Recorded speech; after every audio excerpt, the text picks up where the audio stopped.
Sports Avenue Twisted Podcast. Rob and Rocky talks everything sports. Welcome to another edition of the Sports Avenue Twisted Podcast, and we have a special guest in here, and one of our dearest friends, Julian Giarte, helping us getting him up. He's a writer for Athlon Sports, Pat Ragazzo. Welcome. It's an honor for you to have you on. We've been trying to get you on for a long time, so welcome. Thank you. It's great to be here, and I'm looking forward to chopping it up with you guys. Yeah, thanks for joining us today and taking your time out of your busy schedule to talk a bit of Mets with us. So, yeah, we appreciate it. Thank you. Of course, guys. Always glad to join. All right, so let's get this started here. So the Mets have the richest owner in baseball, Steve Cohen. His ambition is to win. They've been trying to win ever since he's been the owner. This past offseason, the expectations were so high, even though they lost Pete Alonso, traded Nimmo for Marcus Semien, signing Bichette to that big contract. And now that with their standards right now, they've been very underwhelming. It's been disappointing for them. What has gone on for the Mets to be in this situation? Because nobody saw this coming. No, and the over-under for Mets win total entering the season was 90.5, and many people took the over, and it's just been a nightmare disaster from day one, basically. And it started off as the offense couldn't get anything going, and there were some injuries that they suffered. Jorge Polanco, Francisco Lindor, Luis Robert Jr. Soto was injured for 15 games back in April, and the Mets lost 12 straight during that stretch and went 3-12 in that span.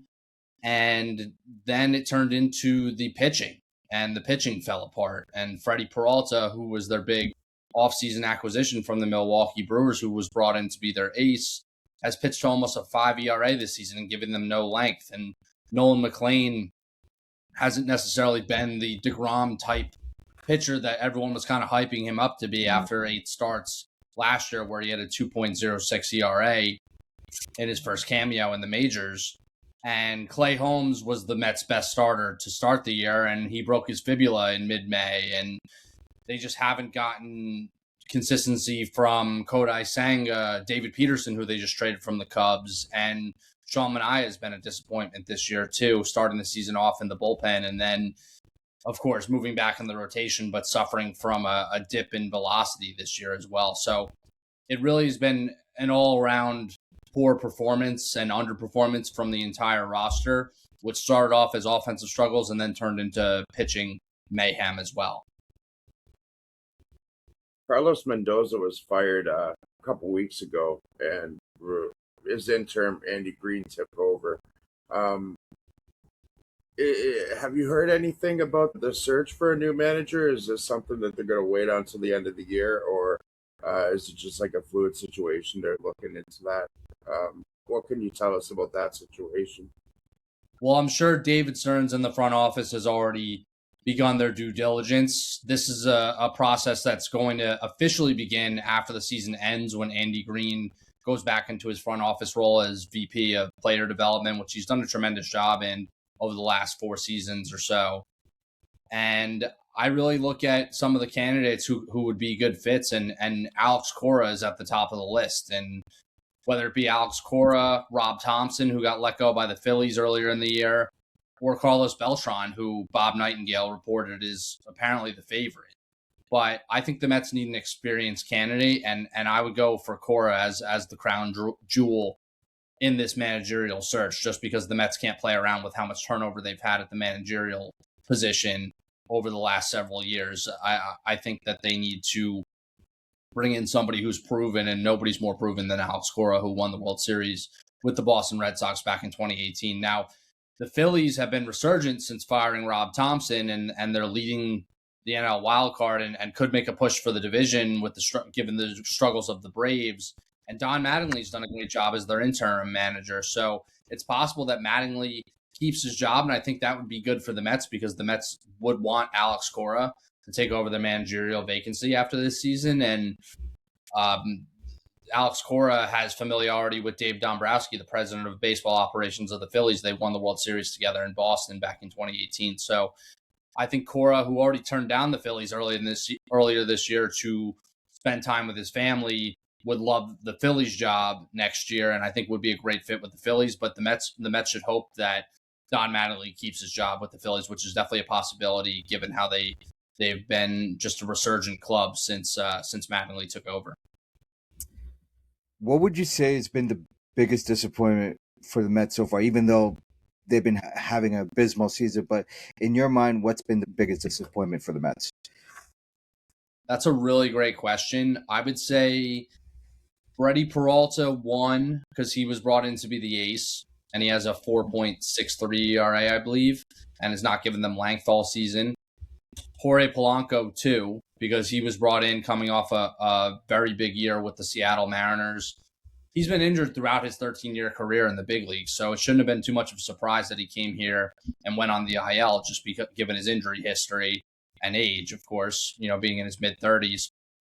And third, I would say Bo Bichette. I know Bo Bichette's had almost a 900 OPS since June began. He's bounced back in a big way offensively, but his overall numbers have still been very disappointing given what they're paying him, $42 million a season, and giving him that monster 3-year, $126 million contract. Bo Bichette was expected to be a top-of-the-line hitter, and he has not been that for most of the season. David Stearns is in his third year as GM of this team, and they made the NLCS in 2024, so last year they missed the playoffs. So how do you feel like the job he's done so far as the GM of this team? Well, minus a few tweaks in 2024, David Stearns went to the NLCS with Billy Epler's team, who was the former GM of the Mets. And David Stearns has tried to do it his own way the last 2 seasons, and he's made some major blunders, from Frankie Montas to re-signing Sean Manaea, bringing in Polanco, trading for Luis Robert Jr., letting Pete Alonso walk in free agency, trading Brandon Nimmo for Marcus Semien. I know the Mets wanted to clear up space in their outfield for A.J. Ewing and Carson Bench, which has worked out. But bringing in Marcus Semien for Brandon Nimmo was just not a one-for-one trade in terms of production or salary, for that matter. And I believe that Stearns has really done a poor job, especially in the last 2 years as president of baseball operations. Steve Cohen's come out and said that he's going to live out his 5-year contract. Stearns is, that is. But at the same time, if Stearns has another rough year and the Mets miss the playoffs again next year or have another brutal season like they're having this year, I don't see him keeping his job beyond 2027. Steve Cohen, the owner of the Mets, just got approval to build a new casino, and that's not going to be ready for the next few years. And if you look at that, and I've talked to Mets fans, and they're very disappointed about what's going on. Does this affect him building the casino to what he's trying to do with the team? Because obviously Cohen wants to win, and it hasn't happened ever since he's been the owner. Like, what are your thoughts about those two things correlating together? I don't think one affects the other. I really don't. Okay. I think the Mets lack entertainment around the stadium like the Yankees have. The Yankees, if you've ever been to a Yankees game, they have Billy's, they have stands, they have, I believe, the Legends Bar. I've never been there, but I heard it's pretty good. There's some things to do around Yankee Stadium, and it's an attraction, and the Mets really don't have that. They don't even really have a bar outside Citi Field. So Cohen just wants to make it a great experience for fans, and I don't think that it'll affect his job as owner of the Mets, which his objective is to let the baseball people make the baseball decisions, and I think he does a good job not meddling with that. So yeah, I don't think the construction of the casino or the entertainment community that they're building around Citi Field will have any effect on the team. When David Peterson was traded, just over a week ago, were you shocked when you saw that move go down? I wasn't shocked when I saw the move go down. I was shocked that the Mets got the Cubs' number 13 ranked prospect in their farm system. I did not see the Mets getting that high value of a prospect, but at the same time, the Cubs are desperate for pitching, particularly starting pitching. They have a whole rotation of injuries this year and a whole bullpen of injuries this year. So, yeah, definitely was not shocked given the struggles of Peterson. You saw the writing on the wall that his time with the Mets is over, especially since he's going to be a free agent after this season. But he has been abysmal this year. He's been abysmal since the second half of last season after he was an all-star for the first time in his career. And yeah, the Mets got a decent prospect in return who I believe has over 20 home runs or so this season in between high A and double A, which is pretty impressive. So, what can you expect from the Mets trade deadline? Because if you look at now that they're clear sellers at this point, like who do you expect the Mets to trade? Because there's only a handful of teams right now, and we're still having uncertainty which teams are going to be full-fledged sellers. But on the Mets standpoint, like who do you think is going to end up getting traded? I think it's pretty clear that Freddie Peralta, who's a free agent after this season, is going to be traded. Clay Holmes, who's on his way back from a broken fibula, will likely be traded. He has a $12 million player option for next season. So there's no guarantee that he's going to be on the team next season. So I think that they're going to trade him. All their rental pieces, Brooks Raley, AJ Minter. I think the rental pieces they're definitely going to part with. Luke Weaver is another name who probably will be in high demand. He has another year of control, and the Mets don't want to completely strip their bullpen of their talent for next season. Luke Weaver's been great. He hasn't given up an earned run since April 30th. Last night was the first run he's given up since April 30th. It was an unearned run. So I think that it's going to take a lot to get Luke Weaver, but definitely the rental pieces for sure will be gone at the trade deadline as long as the Mets sell, which it's looking like 100% chance that they're going to sell.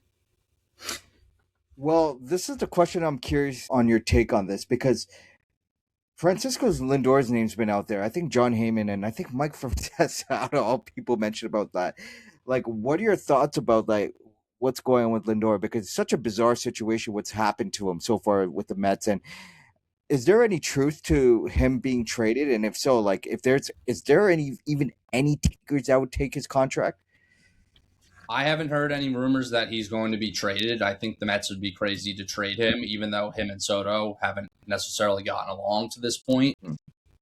But at the same time, yeah, like you said, his contract is pretty immovable. I don't see any team taking on his contract, and I don't see the Mets dumping his contract. So I think they'd be crazy to trade him. They've stripped this team of Pete Alonso and Brandon Nimmo to build around Francisco Lindor and Juan Soto, and I think that they should continue to do that heading into next year. I don't think there are too many pieces away from contending again, and a lot of people I talk to around the game think the same thing, that they're not too far away despite how this year's gone. And yeah, I think that they'd be crazy to trade Lindor. I don't really see it happening. On a broader spectrum of things, with regards to the trade deadline this year, how active do you feel like it could be with the way that baseball's gone this year? I think teams are going to be aggressive. You look at the Dodgers, you look at the Brewers, who have the second best record in the NL, and the Tampa Bay Rays were having a really good year, and the Yankees need a lot of help right now, especially with Judge hurt and Fried still hurt, and Stanton still hurt, of course. And yeah, a lot of teams in the American League still competing for their division, still competing for a wild card in a weaker American League. The Seattle Mariners, the Texas Rangers, the Chicago White Sox, who have been a nice surprise this year, the Cleveland Guardians, even the Minnesota Twins aren't out of it. They have some nice pieces that could be traded, like Ryan Jeffers and Joe Ryan, but it's not even a given that they wind up selling at the deadline. So yeah, I think that we'll still see a lot of moves. I think a lot of bullpen moves, as we often see. Starting pitching will be expensive, as it always is.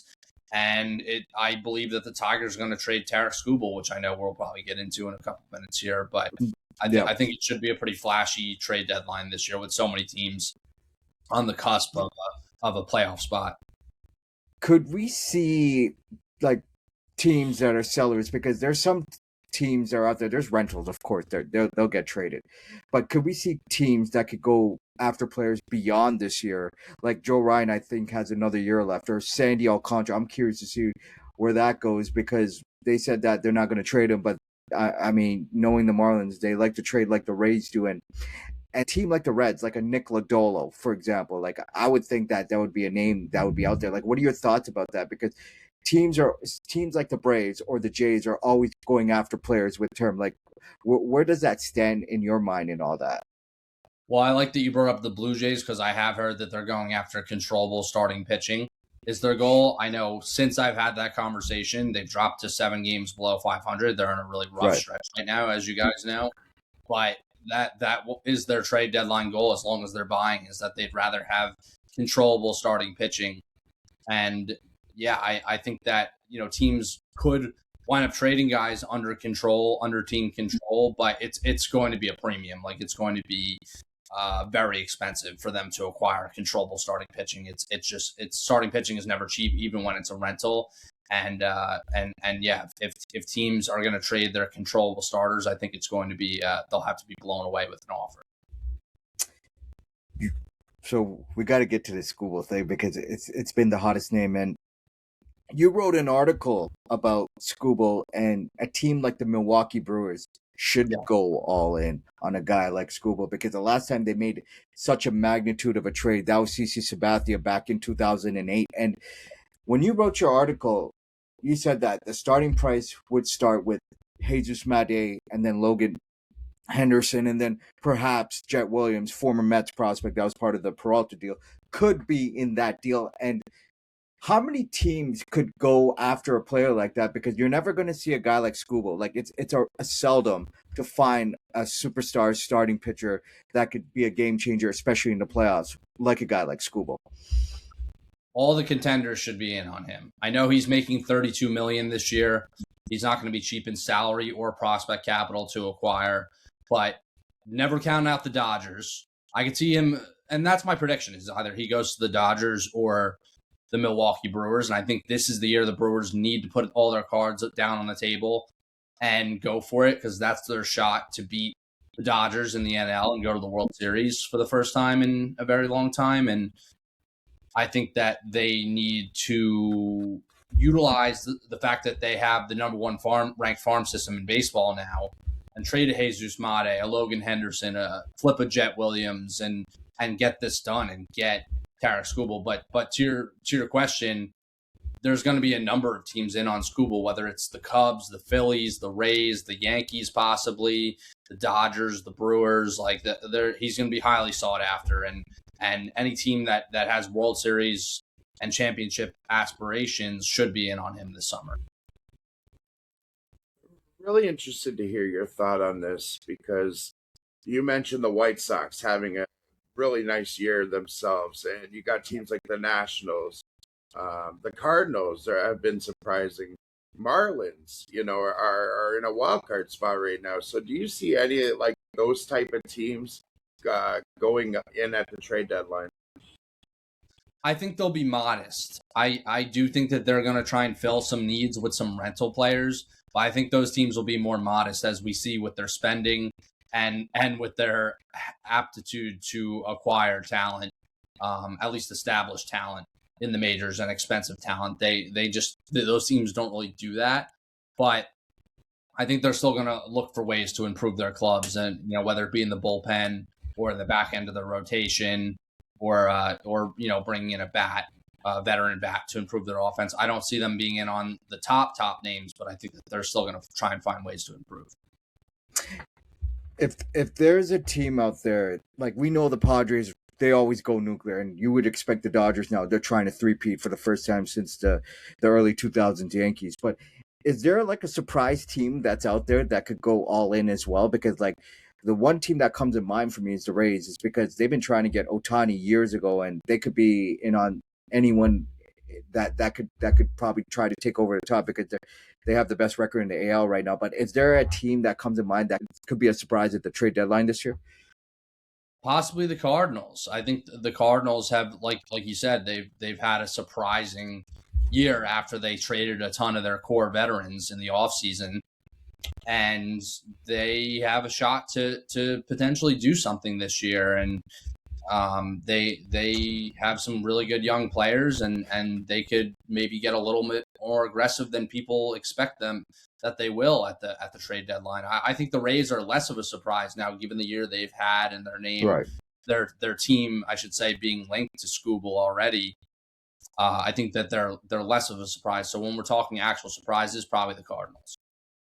Well, Pat, we appreciate your time over here. I know that you're a very busy man. I know the draft is coming up, the trade deadline's coming up. Where can we find you in social media and everywhere else? Of course, yeah. You can find my work at athlonsports.com/MLB. And you could catch me on Twitter/X and Instagram at Ragazzo Report, RAGAZZO Report. Yeah, thank you for your time today, man. We appreciate it so much, and just talking about this and getting the information, it's been great, man. Thanks. Yeah, of course, guys. All right. All right. So let's talk about this, man. What are your thoughts about what Pat said about everything, man? It's interesting, man. The season that the Mets have been through, um, it doesn't really come as a surprise that they're willing to sell Peralta. I agree with him on Lindor. I actually saw something on Twitter today where somebody had said, like, you just don't trade um, a future Hall of Famer like that with 3 years. I think he's in year five. Was it year five of a 10-year cut? So he's 5 years left on this deal. Um, you just 4 or 5 years, I forget what it is, but you just don't really do that. So I agree with him there. I can't see it happening. Um, the interesting thing to me was the Brewers and Tariq Skubal.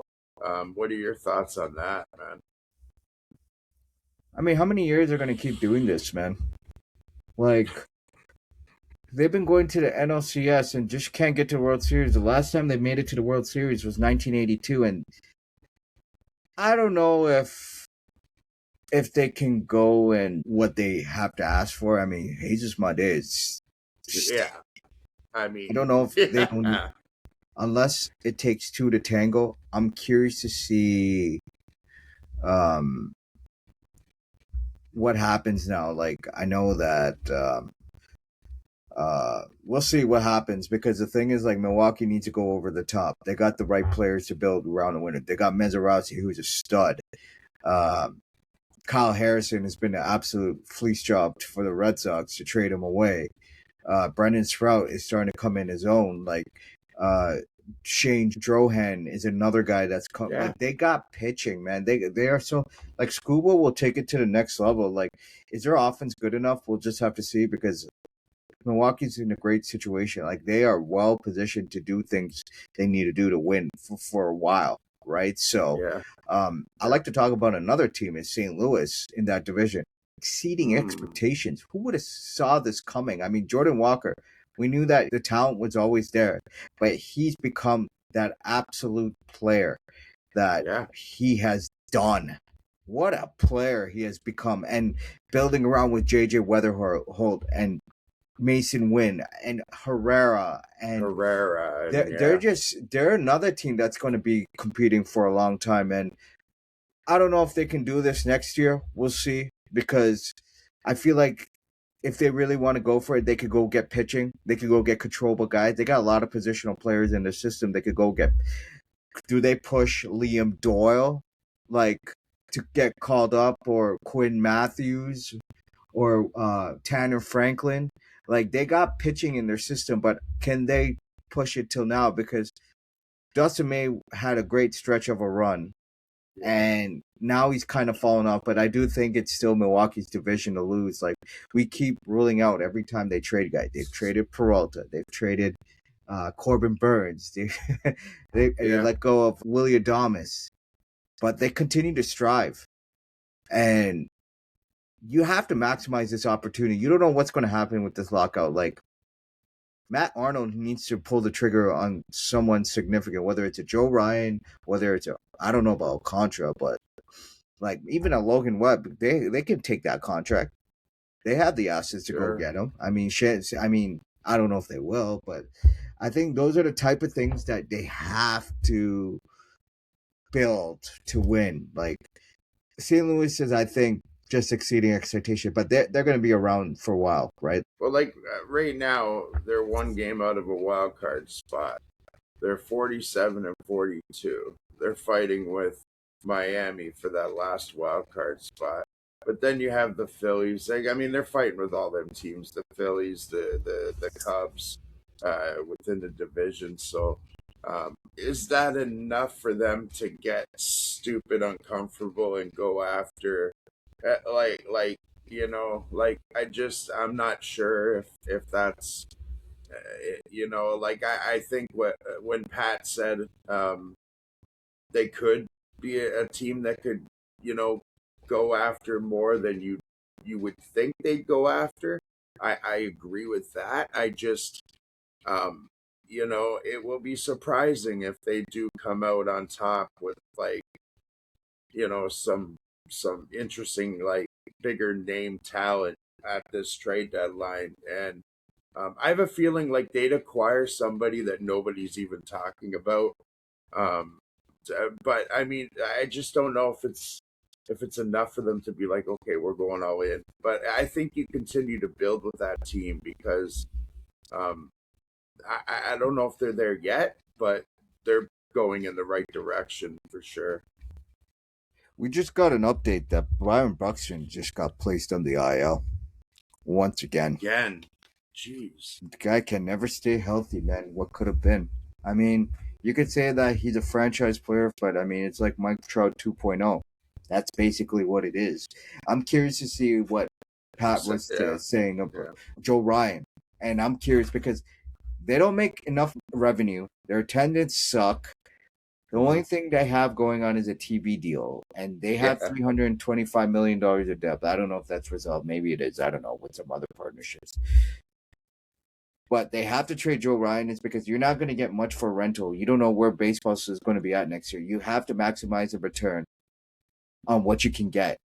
And I'm with Pat. Like I think this is going to be an aggressive trade deadline, like he said. And he's nails on that stuff because teams are going to do whatever it takes. Like you just can't stand Pat. That's malpractice to me. When you're going for it, when your team is competing, you have prospects are prospects. Yeah, you don't want to give up your future, but at the same time, they're never guaranteed to succeed the way they are. That's the other That's why you got to give credit to the Dodgers. I hate to say it, but I mean, Dodgers are the Dodgers. They're the team to beat right now. The way they're going, 60 wins already, 60 and 32, right? And the thing is, like, we can say that it's all about regular season, but it comes down to playoffs. I mean, teams are beatable in the playoffs because you got to make the right moves at the right time possible. So you say you want to talk about the Jays. Let's go do this, man. Yeah, let's talk about what he said. That a couple. It was before this little stretch here, the bad play, that the Blue Jays were looking to add a controllable starter at the trade deadline. Now, I long thought that Sandy Alcantara is going to be a Blue Jay when it's all said and done.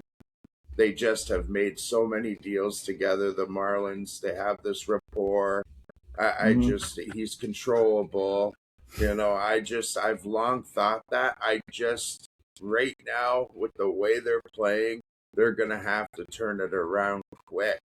But again, even if they're in this same spot that they're in now, I could still see him going to acquire a controllable starter because he's controllable beyond this year. And, maybe they don't get the rentals, but controllable players is something the Blue Jays are always after. And I'm interested to hear your thoughts on what he said about the Blue Jays. That's why I mentioned with Pat, the Braves and the Jays love term. That's always been their motto. And they like to plan ahead, which they are ahead of the curve. Like, how many people thought that the Jays would go get Shane Bieber right on deadline day, first thing first? They got to work immediately. And then afterwards, they got Louis Varland. I mean, Louis Varland is a closer of this team for as long as you could think. I feel like the Jays do well trades.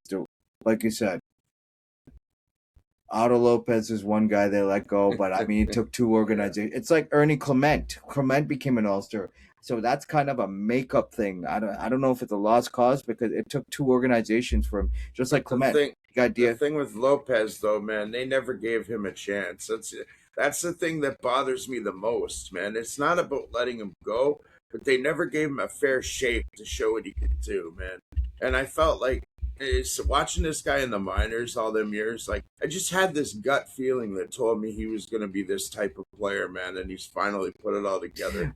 Good for him, by the way, man, making the All-Star team. That's incredible, man. Well, the Marlins are trying to find their identity. It seems like they've did. And that's what's given the opportunity to play with these young guys. Like Xavier Edwards is another one the Rays lost in that deal. Like they've made a couple bad moves. Like Christopher Sanchez is a top 5 pitcher, top 10 at worst.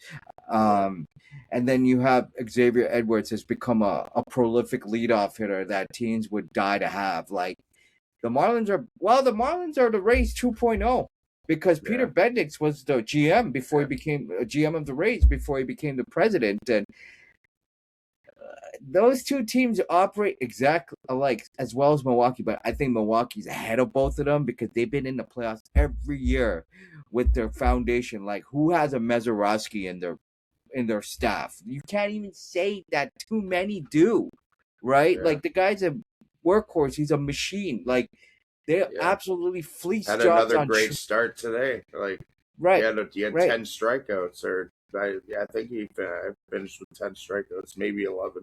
I saw he had at least 10 though, so it's he's incredible, man, incredible. Right, and the thing is, like, I like to see what the Rays do at this trade deadline. They should. They've been trying. I mean, now the reports out there is that they could go get Jeffers. I mean, the Rays have a better farm than the Yankees when it comes to trading a guy like Jeffers would be an absolute fit for the Rays. He'd be a great fit for the Rays. That's going to so be annoying to face. Yeah. That's going to be a Yankees Rays bidding war to see who gets Jeffers. Yankees too, actually. They need a catcher badly. They can't survive with what they have. But at the end of the day, you have to look at it this way: is that teams are going to go look for players that make sense, right? I'm just curious to see how this trade deadline is, and I'm with Pat. It's every year is an aggressive trade deadline. We know the Padres are going to go nuclear. They're going to go get someone that's going to be mind-boggling. They're probably going to give up Schoolcraft and Cash Mayfield, and maybe they might have to give Salas maybe. I mean, it's the market that's being dictated, and the Padres seem like they'll always be the team, but they feel like they're on their own market compared for a team like the Braves or the Jays or the Yankees or so on and so forth. And I'm just intrigued to see what teams are going to do. Like another team that's fallen off the cliff is the Athletics. What are the Athletics going to do? Are they going to sell? Who do they have to sell? I don't see anyone they have available to sell at this point. I think they might stand pat and just ride with.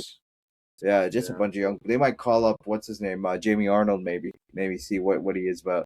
They drafted him last year, so he's another guy that could talk about. To me, the team to watch out for is the Angels. They fired Manassian. Yeah, they had John Mozeliak, former Cardinals executive for many years, as the interim, and they're going to go look for a GM in the offseason. Are they going to trade Detmers? Are they going to trade Soriano? I heard something about Neto. I don't know what's the truth to that. I could see Moncada getting traded. I can't see Zach but the Neto guy getting traded, but you never know. But the guy I think has a real shot to get traded, and I've been hearing his name a lot this offseason, is Joe Adell. Yeah, I could see that. Yeah, Joe Adell. I think it's just that with him. I mean, he showed flashes last year. They're not competing. They got a couple more years. Like, what is that direction going to be? Is it going to be at the point where Mike Trout finally goes back to Philly? I don't think that happens right now. But at some point, Mike Trout, and I get it, with the guy's only been in one playoff appearance. That's criminal, man. It's criminal. And that's the problem. And we could talk about loyalty, but let the guy have at least one run. We've seen this with Vlad. We talk about Tony Gwynn, the late great Tony Gwynn. Rest in peace. The guy had a couple runs with the Padres. He stayed loyal, and they tried to make a run with the Padres in '98, and nobody was beating the Yankees that year. They were the most dominant team in '98. Yeah. So you have to ask yourself, like, you just can't stand Pat, and here's why. These are the type of GMs you say to yourself, any given day, you never know how this trade deadline is going to be, sure. But at the same time, you're trying to compete. What are you trying to tell your clubhouse? What are you trying to tell your fans? Watching games, attending the games, do things you want to do. What's important to me at the end of the day is, like, who wants it at the end? We saw the last year. The Jays almost beat the Dodgers last year. But, it just tells you. It doesn't matter about the regular season. It's how you get it done in the playoffs. You get pitching. You can never have enough pitching, no matter what you're going through. Yeah, bats is absolutely need. Like the Jays need bats bad. Like, I don't know. Like, they have bats, but I don't know if it's a fit. That's the other problem. Like, do they have to do a reshake-up? They're going to have to reevaluate that and see where things go. But we'll see. There's still time till the trade deadline for all that, but we'll see about that. Well, that's why Pat feels so strongly about the Brewers going after a guy like Skubal and doing whatever it takes, man, because you add Skubal to Mizorowski and Drohan and Kyle Harrison, and he's having an incredible year too, and Brandon Sprout, and I mean, that could be that's a move that can put you over the top in the playoffs. And I can see why he mentioned guys like, top prospects and, doing that deal if you're the Brewers this year, because if it pays off, right, it doesn't matter, man. Banners hang forever, right? So I think what's important too is that they don't have a banner. They need a banner. Rays are trying to get a banner. Yeah. Rays are trying to get a banner. I mean, it doesn't matter. They're playing Tropicana Field, one of the worst stadiums of baseball. Right? So you just don't know. You just don't know what happens. And you have to take that chance. Because if you don't take that chance, you don't know what your team is at next year. I mean, look at the Jays right now. Last year, we had that run, and the Jays almost won it. And this year, they just took a major step back, especially with their offense. So you don't know where it's at with sports, man. That's why I hate the word when you say stand pat, because standing pat's not going to make anything better for the sport. We don't know when baseball is going to start next year, especially with the lockout. Should have asked Pat. And that's another reason. Yeah, that's another reason why the Brewers should actually go in on it, because you don't know if there's even going to be baseball next year. So, great point there. That's why teams should go for it right there, because if you're in it now, like the Braves are another one who should just go nuclear at the trade deadline. They should be in on a guy like Tariq Skubal. You know what I mean? They should be. I mean, you put him with Sale and Waldrop and Holmes and Elder. I mean, you just add him to that staff, a healthy Strider. I mean, pitching's paramount in the playoffs, right? So, is this a year where Alex Anthopoulos has like a 2015 deadline like he did with the Jays, with the Braves? I don't know. But I would.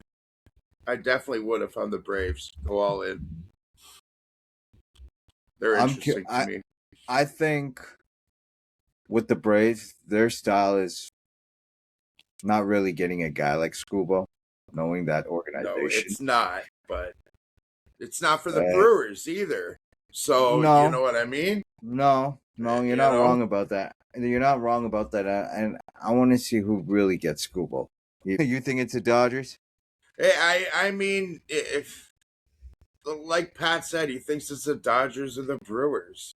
And I mean, we know the Dodgers will get uncomfortable.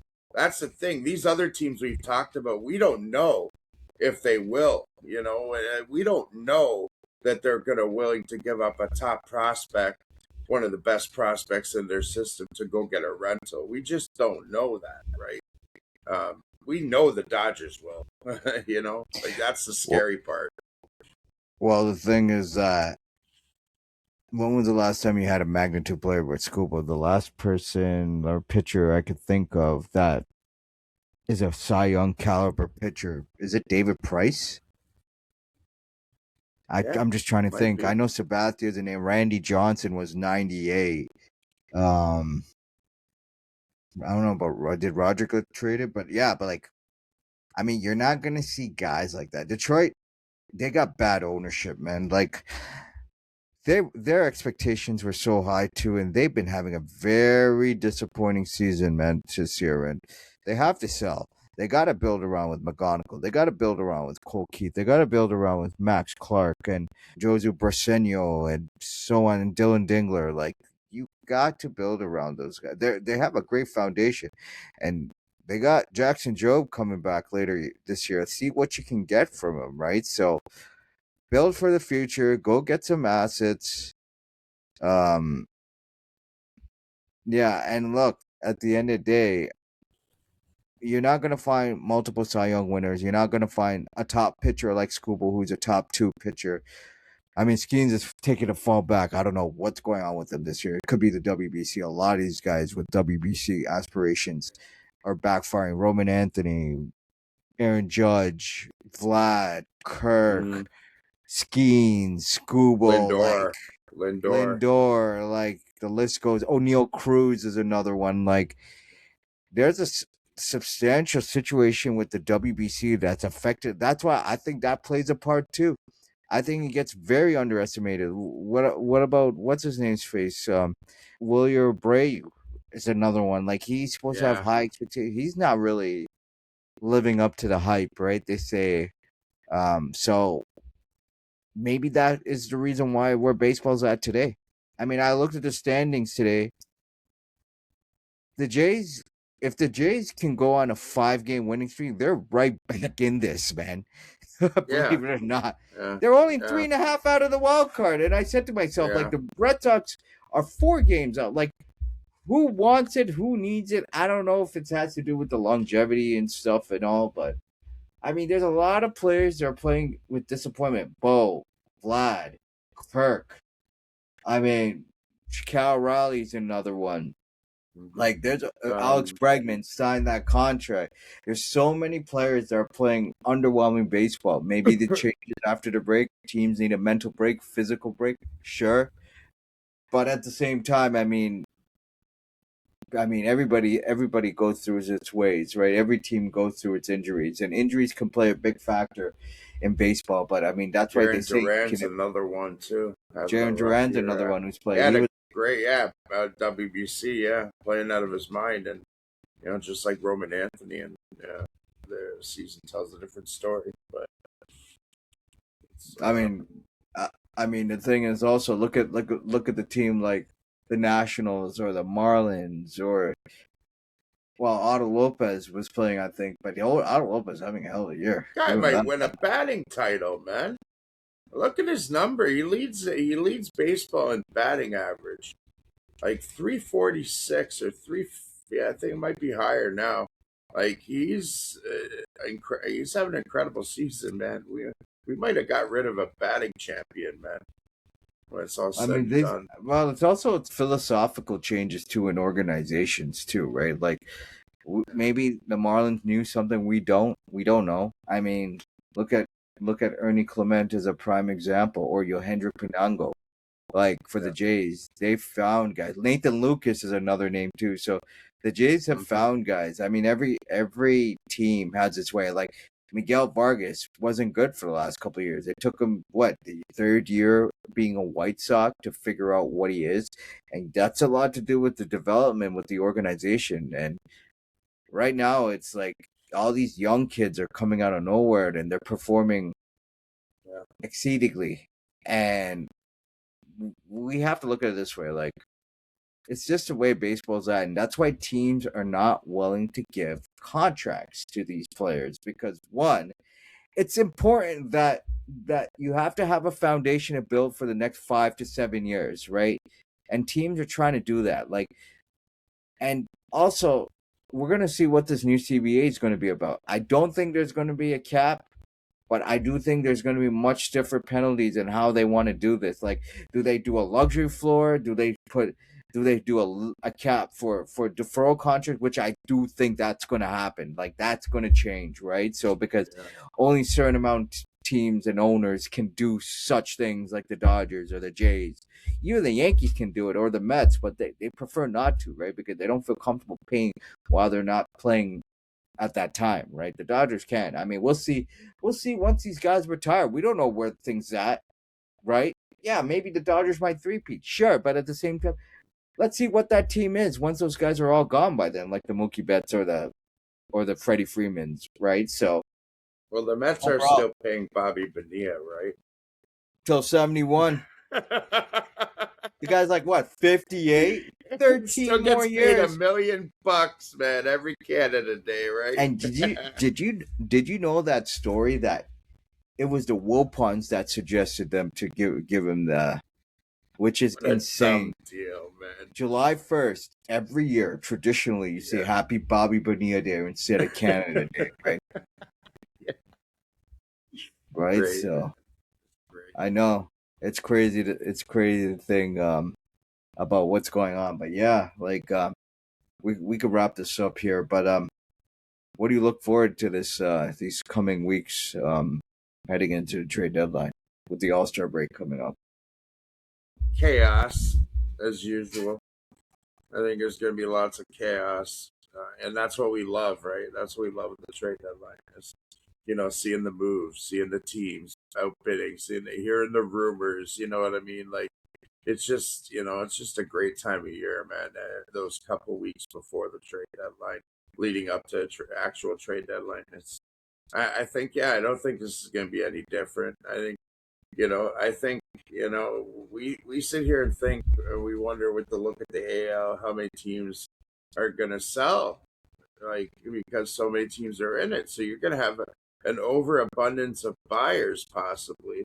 And, it's supply and demand. Will there be enough to go around? Like, it's just going to be lots of questions heading into the trade deadline, and I'm excited about it. I have a weird feeling this is going to continue to be a fluctuation of teams moving up and down in the AL, especially. Yeah. I just don't know. I just don't know where things stand. Like Texas, Houston, Seattle, Baltimore, Boston, Toronto. I mean, we don't know who's who and what's what. Like, we'll find out real soon who are going to be the real sellers. I suggested the Jays should be sellers, but I mean, 3.5 out of the wild card is nothing. But there's 72 games to be played, or 71 games, and still, like, there's 3.5. Like, it's like you just get in and see where things go. But so much could change in August. But maybe the dog days of baseball are behind for some of these teams, and then they might have their peak baseball instead of dog days of baseball in August. So we don't know. Like, I mean, some teams do play well in August, right? So I remember in 2015, the Jays were struggling. They were a 500 team. They were under 500 when they got Troy Tulowitzki. And then they just took off right after. Like, they were 2 games, 3 games, and then they just went up. Like, that's something that, I mean, it just doesn't happen. But historically, Jays teams have done this. Did this with 89. They did it in 15, right? They did this in 23. Even last year, they were 26 and 28 heading into June. I think it was June or 8 games out of the first place. I mean, right now they're 11 games out of first place. But, I mean, there's still a stretch of the teams they still got to face. I think they got the Red Sox this month. They got the Yankees for 2 more series. The Rays for 2 more. They still got to face baseball. I mean, baseball is at its such uncertainty, and I can't recall a season like this. Can you? Because I can't. No, man. It's so polarizing in the fact that, like, there's just, I don't know. It's a lot of mediocre teams. There's a lot of mediocreness going on in baseball. A lot of, I guess you can call it bad. A lot of bad in baseball right now. Very few good teams, like, that you can sit here and say are true contenders by looking at them right now. But like you said, there's still 70 or 80 games. Time is kind of running out for the team to like, if you look at teams where we are making a run, but um, it can be done. Like you said, a good 5 game win streak could put you right back in the wild card. You know what I mean? So we'll see what happens, man. It's an interesting season so far. It hasn't really been a fun one from our standpoint, but that can change. So let's see. Well, I remember two teams in recent memory were buyers. Were the Chicago Cubs. Remember they were about to trade Cody Bellinger?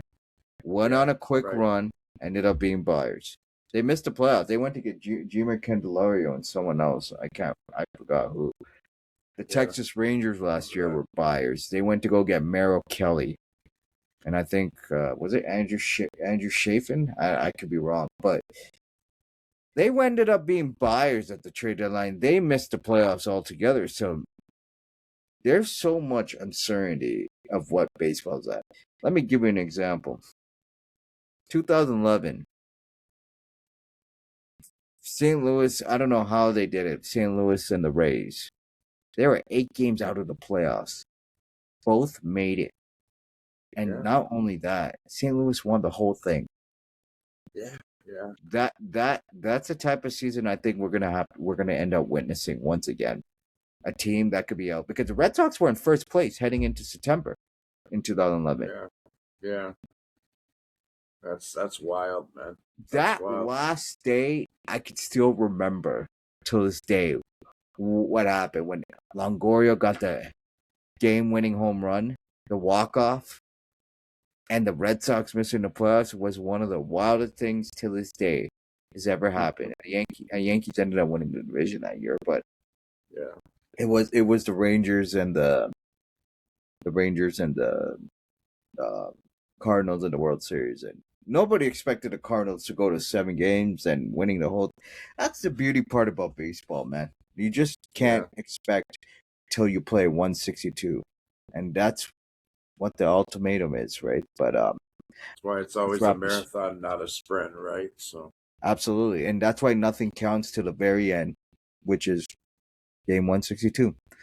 Yeah, we would like to thank Pat Ragazzo for being a guest in our podcast. Great insight on what he thought about what's going to happen this year. He does a great job, and you can find him on Athlon Sports. We'll place the description below. Till next time, take care. Be kind to each other. Signing off from the Sports Avenue Twisted podcast on Tuesday, July 7th, 2026.